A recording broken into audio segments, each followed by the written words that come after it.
Welcome back, آپ دیکھ رہے ہیں اپنا پاکستان، میں ہوں عثمان اور اس وقت میرے ساتھ اسٹوڈیو میں موجود ہیں محجبین غزل انصاری، شاعرہ ہیں، مصنفہ ہیں اور اس کے علاوہ لائر بھی ہیں. آئیے ان سے ملاقات کرتے ہیں. جی السلام علیکم غزل، کیسی ہیں آپ؟ الحمدللہ بالکل ٹھیک ہے.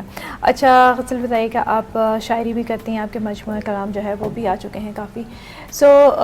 بہت سے شاعر میرے پروگرام میں آ چکے ہیں پہلے بھی، اور ان سے جب بھی یہ سوال کیا جائے کہ آپ نے شاعری کب شروع کی اور کس طرح سے شوق ہوا، تو ان کا ایک جواب یہ ہوتا ہے کہ بچپن سے ہی شوق تھا. لیکن یہ ہے کہ ایک زندگی میں ایک عمر، ایک اسٹیج ایسی آتی ہے کہ جب واقعی آپ جو ہے شعر جو ہے اس کو ادا کرنا شروع کرتے ہیں. آپ میں کب آپ کو فیل ہوا کہ آپ بھی ایک، آپ کے اندر بھی ایک شاعرہ ہیں اور اس کو آپ کو دنیا کے سامنے لانا چاہیے؟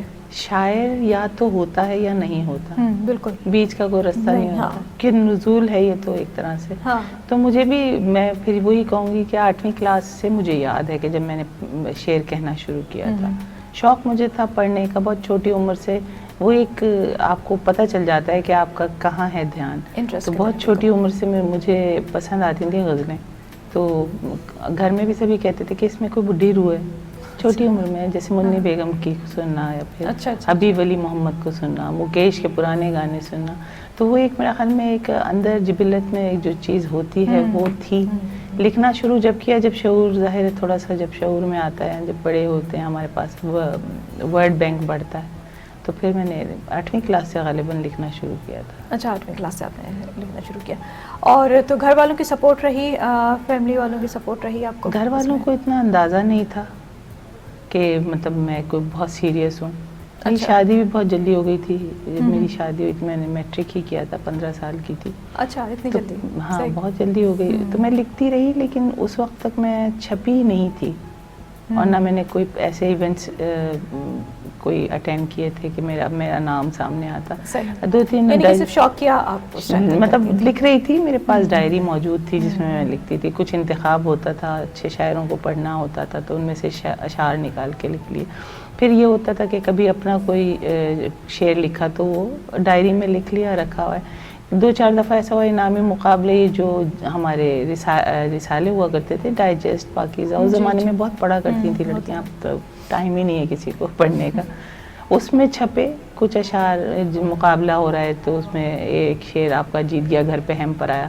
اس وقت وہ بہت بڑی چیز لگتی تھی. پھر یہ ہوا کہ میں جب 27 برس کی غالباً ہوئی تو پھر میں ملک سے یہاں سے چلی گئی، UK چلی گئی. اچھا UK جا کر پھر اکیلا پن ہوا. ہجرت کے بعد پھر ظاہر ہے کہ ایک انسان اپنے گھر کو مس کرتا ہے، اپنے ارد گرد کے ماحول کو مس کرتا ہے. اور UK کا ماحول ہے بھی تھوڑا ایسا بالکل ٹھنڈا، تھوڑا آئسولیٹڈ ہے. جی آئسولیٹڈ کے علاوہ جب نئے ہم وہاں جاتے ہیں تو ہم اکیلے ہوتے ہیں بہت. وہاں جا کر وہ ایک جلا جس کو کہتے ہیں کہ وہ ملی. اور پھر میں نے باقاعدہ وقت بھی ملا، کیونکہ ظاہر ہے کہ میں اکیلی ہی وہاں پہ تھی، میرے چھوٹے چھوٹے 3 بچے تھے. تو وہ وقت بھی ملا، میں نے وہاں جا کے تعلیم بھی اپنی دوبارہ سے شروع کی.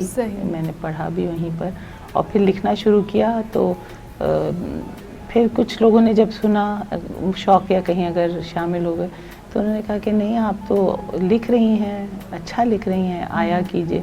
پھر وہ ایک طرح سے باقاعدہ طور پر یہ سلسلہ شروع ہو گیا. اچھا تو وہاں یعنی کہ جب آپ UK گئیں تو اس کے بعد آپ نے پھر باقاعدہ جو شروع ہوا مطلب منظر عام پر جو آئے. پھر پہلی کتاب 2003 میں غالباً، وہ بھی میرے جو بیٹر ہاف ہیں شوہر نے مجھے کہا کہ ایسا کیجئے کہ جتنا لکھا ہے اس کو چھپا لیجئے. تو میں نے یہی کہا تھا کہ اس میں کیا ہے، اس کو کیا چھپانا. تو انہوں نے بضد تھے، وہ انہوں نے کہا چھپا لیں، وہ چھپا لیا. تو اس کو پھر اللہ کا بڑا کرم ہوا کہ پذیرائی ملی اور پھر یہ سلسلہ پھر بڑھتا ہی چلا گیا. کیونکہ پذیرائی بہت ضروری ہوتی ہے. ہاں آپ کی حوصلہ افزائی ہو، کیونکہ ہمیں نہیں پتا ہوتا کہ ہم کیا لکھ رہے ہیں، وہ ہمیں سامنے والا ہی سن کے بتاتا ہے کہ ہم نے کیا لکھا. تو پھر یہ سلسلہ چلا اور اب تک چل رہا ہے. اب تو تقریباً 20-25 سال ہو گئے. ماشاءاللہ. ٹھیک ہے. اچھا آپ کے جو مجموعہ کلام ہے وہ ایجپٹ کی جامعہ الازہر میں بھی وہاں پہ آپ کا اس کے سلیبس میں شامل ہے؟ یہ کس طرح سے ہوا, اس کا تھوڑا سا آپ ڈیٹیل بتائیے. میری 3 کتابیں ہیں, 3 مجموعے ہیں. پہلا تھا ادھورے خواب, دوسرا تھا سنہرے خواب, اور پھر تیسرا اس کو بھی آئے ہوئے اب 6-7 برس ہو گئے, ہوتا ہے زندگی. تو کانفرنسز میں بھی آنا جانا رہتا ہے, اور یہ ساری یورپ میں بھی, یہاں پاکستان تو خیر ہر سال میں پچھلے 13 برس سے جو ہماری کراچی کی کانفرنس ہوتی ہے, جو اب ہماری پہچان بن گئی ہے آرٹس کونسل کی, اس میں میں واحد ڈیلیگیٹ ہوں. باہر سے آنے والی کے پورے 13 سال میں نے, میں ہر سال آتی ہوں. KLF میں شرکت کے لیے میں ابھی کل ہی ختم ہوا ہے. تو یہ میرے خیال میں میری کوئی کتاب وہاں پہنچی ہے, الازہر یونیورسٹی کا جو اردو ڈپارٹمنٹ ہے, تو ان تک پہنچی ہوگی کہیں سے. لفظ بھی خود ٹریول کرتے ہیں, مجھے لگتا ہے سفر کر کے پہنچتے ہیں, اور اس میں تاثیر اللہ تعالیٰ ڈال دیتے ہیں. تو اچھا, آپ کو نہیں پتا کہ نہیں, مجھے نہیں پتا تھا کہ کہاں سے پہنچی. ہم یہیں کانفرنس میں پھر ایک بار جن کے ہیڈ آف دی ڈپارٹمنٹ تھے ابراہیم صاحب, یہ الازہر یونیورسٹی کے اردو ڈپارٹمنٹ کے, انہوں نے پوچھا کہ بھئی غزل انصاری صاحبہ سے ملنا ہے, کون ہے, اور اتفاق سے وہ میرے شوہر سے ہی پوچھا انہوں نے. تو مجھے یہ پتہ چلا کہ وہاں ان کو کتاب ملی ہے. میرا خیال ہے کہ اس کی وجہ یہ تھی کہ سہل انداز میں عموماً کوشش کرتی ہوں کہ ایسے لفظوں کا چناؤ کروں کہ جو ہماری نئی نسل ہے ان کو بھی سمجھ میں آ سکے, خاص طور پہ کیونکہ میرا کریئر یہ سارا UK میں ہی بیسیکلی اسٹارٹ ہوا, اور وہیں پہ میں ہوتی ہوں. تو انہوں نے کہا کہ ہم کچھ اس میں سے شامل کرنا چاہ رہے ہیں اپنے سلیبس میں. عربی میں بھی انہوں نے اس کا ترجمہ کیا. پھر مجھے انہوں نے بلایا, مجھے گئے ہوئے بھی اب تو 5 سال ہو گئے پہلی بار. تو انہوں نے جب مجھے بلایا تو بہت زیادہ عزت سے, بہت محبت سے انہوں نے مجھے رکھا ان لوگوں نے یونیورسٹی میں. اور آپ حیران ہوں گی کہ کائرو یونیورسٹی کا جو اردو ڈپارٹمنٹ جو ہے, میں جب گئی ہوں تو اس وقت 200 بچیاں اردو پڑھ رہی تھیں. اچھا, اپنے شوق سے اردو پڑھ. تو انہوں نے مجھے ایوارڈ بھی دیا, اور یہ کچھ کلام انہوں نے شامل بھی کیا. اور اس کے بعد پھر ان کی ایک اسسٹنٹ لیکچرار تھیں اردو ڈپارٹمنٹ کی, انہوں نے PhD کیا. انہوں نے کہا کہ وہ PhD کرنا چاہ رہی ہیں. اب مجھے اچھا نہیں لگتا میں کیا اور میری اوقات کیا, لیکن میری مطلب سوانح عمری جو حالات اور واقعات اور میری جو شاعری ہے اس پہ وہ ابھی انہوں نے پچھلے 2 ماہ قبل ہی ان کا وہ تھیسس مکمل ہوا ہے, اور ان کو PhD کی ڈگری ملی ہے. اچھا, آپ کی شاعری جی. تو یہ ہاں, زندہ شاعرات پہ اگر ایسا کام ہو جائے تو اعزاز بس اللہ کی طرف سے کوئی انعام ہے, ورنہ تو ہم ابھی کہاں. اچھا غزل, یہ بتائیے گا کہ ابھی آپ UK میں کافی ٹائم سے وہاں پہ ہی رہائش پذیر ہیں, اور جیسے کہ میں نے کہا کہ ہمارے یہاں تو بہت کم ہو گیا ہے, نوجوان نسل میں مطالعے کا کانسیپٹ بہت کم ہو چکا ہے. وہاں پہ آپ نے کچھ چینج آپ نے دیکھا, کیونکہ وہاں پہ آپ نے شاعری کی ہے, وہاں پہ لوگوں نے آپ کو سنا بھی ہوگا, تو وہاں کے لوگوں میں کتنا رجحان ہے اردو کی طرف, شاعری کی طرف وہاں پہ جو لوگ ہیں؟ دیکھیے, وہاں پر ہم کیونکہ ملک سے دور ہوتے ہیں نا, تو ہمیں اپنی زبان, اپنے معاشرے کا, اپنی تہذیب کا, اپنی ثقافت کا زیادہ احساس یہ رہتا ہے کہ ہمارے بچوں میں یہ نہ ہو کہ یہ ان کو شناسائی نہ ہو اس سے. تو ایک ڈر جو ہے نا وہ ہم سے یہاں کے مقابلے میں وہاں زیادہ کام کرا لیتا ہے, کیونکہ یہاں آپ لوگ ہیں تو آپ لوگ مطلب you take it for granted کہ ارد گرد ہے ہی وہی سب کچھ ہے, اردو بولی تو جا ہی رہی ہے نا, ہماری زبان ہے. اور پروگرامز بھی ہوتے ہیں, ادبی پروگرامز بھی ہوتے رہتے ہیں, ایک وقت میں کراچی میں 10 جگہوں پر چل رہے ہوتے ہیں, گھروں میں بھی ظاہر اردو بولی جاتی ہے, تو اتنا وہ نہیں ہوتا, ڈر نہیں ہوتا دل میں. لیکن ہم لوگ جو باہر چلے جاتے ہیں, اور ہم جیسے لوگ جو لکھنے والے لوگ ہیں جن کا تعلق لٹریچر سے ہے, ان کو زیادہ خوف ہی ہوتا ہے کہ ایسا نہ ہو کہ ہمارے بچے اس سے جو ناآشنا رہ جائیں. تو ہم اس میں نا محنت کرتے ہیں, ہم کوشش کرتے ہیں کہ ہمارے بچے اس سے جڑے رہیں, اور ارد گرد کے بھی جو ہمارے مطلب وہاں پر ظاہر ہے کافی تعداد میں موجود ہیں پاکستانی, تو ان کے بچوں کو بھی ہم اس میں شامل رکھیں. پھر وہاں پر اسکول اور کالج کی حد تک O لیولز اور A لیولز جہاں پہ زیادہ تعداد میں ہیں پاکستانی انڈینس, تو وہاں اردو پڑھائی جاتی ہے. میں نے خود O لیولز اور A لیولز پڑھایا ہے 4-5 سال اردو وہاں پر. تو ہم اس میں ایک ڈیلیبریٹلی کوشش کر رہے ہوتے ہیں, تو ہم جوڑے رکھتے ہیں. اور اسی حوالے سے میں بتاتی چلوں آپ کو کہ 11 برس پہلے ہم نے کوشش یہ کی کہ ہم لوگ مل کر کچھ کام کریں, تاکہ مستقل طور پر یہ ایک چلتی رہے. ہم یہ ورثہ ہے یہ ایک طرح سے, جو منتقلی اس کی ہو جائے ہمارے ہٹنے سے پہلے, جو ہاں بچے پیدا ہو رہے ہیں. تو ہم نے ایک تنظیم کی داغ بیل ڈالی تھی, کچھ ایک جیسے دماغ کے جو لوگ تھے مل کر ہم نے یارک شائر ادبی فورم اچھا. اس کے تحت ہم نے ہر طرح کا کام کیا. ادبی جو فیسٹیولز ہوتے ہیں, ادبی پروگرامز ہوتے ہیں بچوں کے, جی, اور وہ ہم لوگ یہاں ایفیلیٹ کرتے ہیں ان کے ساتھ بھی.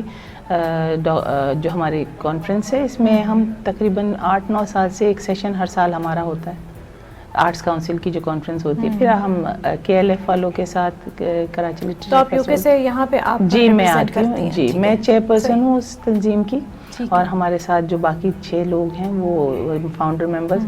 تو اگر آپ خود بھی کبھی کوشش کریں, دیکھیں فیس بک پہ یا ویب سائٹ پہ, تو میرا خیال ہے کہ بلا مبالغہ سب سے زیادہ فعال تنظیم ہے یو کے یورپ کی, یارکشائر ادبی فورم.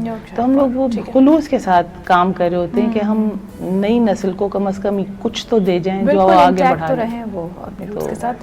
کچھ آپ اپنے مجموعے سے سنائیے گا ہمیں ضرور. ایک نظم میں سناتی ہوں آپ کو. سب سے پہلے اپنی سنائیے. تعارف سمجھنا. یہ جو تم دیکھ رہے ہو میرے چہرے پہ چمک پھیلی ہے, یہ جو تم دیکھ رہے ہو میرے چہرے پہ چمک پھیلی ہے.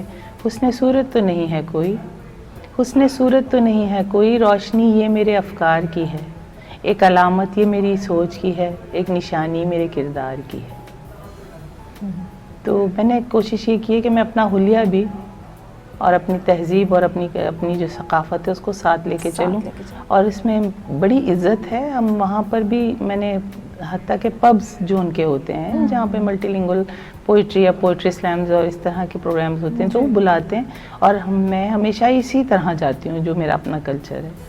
تو کوشش کرتے ہیں کہ اس کو پریزرو کر لیں, یہ نہ ہو کہ ہمارے ہاتھ سے ساری ڈور نکل جائے. بالکل. ان کے باہر رہیں تو اس کا مطلب یہ نہیں ہے کہ آپ اپنی جو ثقافت ہے اور اس سے جڑے رہنا بہت ضروری ہے. جڑے رہنا بالکل بہت ضروری ہے. تو غزل کے چند اشعار آپ کو سناتی ہوں. جی کچھ اور سنائیے.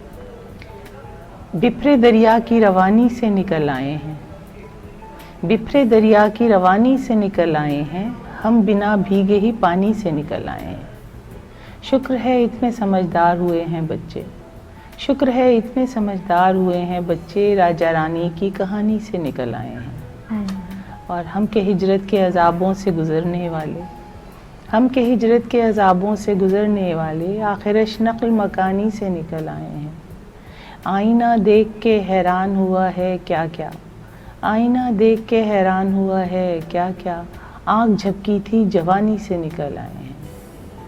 اور سن لے ہم کو تن آسان سمجھنے والے, سن لے ہم کو تن آسان سمجھنے والے, ہم دبے پاؤں کہانی سے نکل آئے ہیں. کینہ رکھ کر تو ملا کرتا تھا ہم سے اکثر, کینہ رکھ کر تو ملا کرتا تھا ہم سے اکثر, ہم تیری چرب زبانی سے نکل آئے ہیں. اور آپ کے نقش مٹانے کی صحیح لا حاصل, آپ کے نقش مٹانے کی صحیح لا حاصل, آپ پھر میری کہانی سے نکل آئے ہیں. زندگی اب نئی الجھن میں نہ الجھا ہم کو, زندگی اب نئی الجھن میں نہ الجھا ہم کو, ہم تیری شعلہ بیانی سے نکل آئے ہیں. بپھرے دریا کی روانی سے نکل آئے ہیں, ہم بنا بھیگے ہی پانی سے نکل آئے ہیں. بہت خوبصورت, کیا بات ہے. بہت شکریہ غزل آپ کا پروگرام میں آنے کا, اور آپ نے بہت اچھا کلام بھی ہمیں سنایا. بہت مزہ آیا آپ کے ساتھ بات چیت کر کے. اس کے ساتھ ہی ایک چھوٹا سا بریک لوں گی یہاں پہ, اور بریک کے بعد آپ سے دوبارہ ملتے ہیں. اپنا پاکستان میں ہمارے ساتھ رہیے.